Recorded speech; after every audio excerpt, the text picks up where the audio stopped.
I am hearing this question way too often. I interviewed with the recruiter and the hiring manager. I am a perfect fit for the job.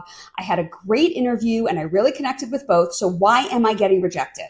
Well, if you're consistently getting interviews with the hiring manager, but you're not moving forward in the hiring process and landing the job, then one of three things is happening.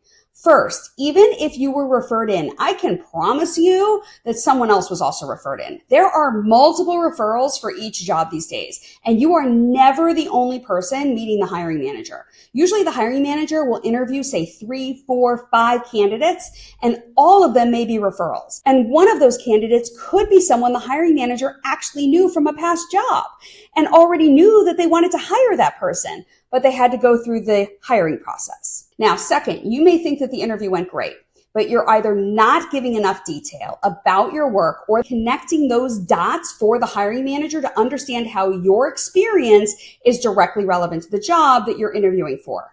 Getting through the recruiter screen is a checkbox. Remember, recruiters aren't recruiters. They aren't working in the job that you're applying for, unless, of course, you're applying to be a recruiter. So they don't know the ins and outs of the job like the hiring manager. So once you get to the hiring manager, the questions are a bit harder to drill down on exactly what you've done and how you lead if you are a manager.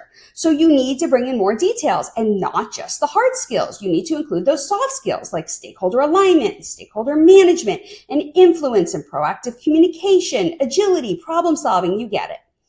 The third reason you're not moving forward in the process is that there is an internal candidate who they plan to promote, but they wanted to see who else was out there.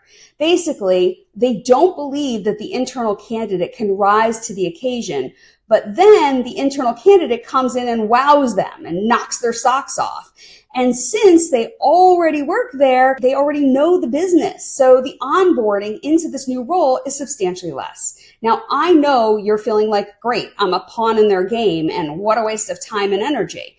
But interviews are never a waste of time and energy. Interviews are practice for the right job that comes along at the right time, and they aren't transactional. You just met the recruiter and the hiring manager. So use this opportunity to build relationships from here so that you can be the person who's chosen for the next opportunity. So after a rejection, email them and say you'd like to continue the dialogue and stay in touch. And of course, you can ask for feedback. You may or may not get it, but you want to keep in touch for future opportunities. Finally, keep in mind, there's another reason.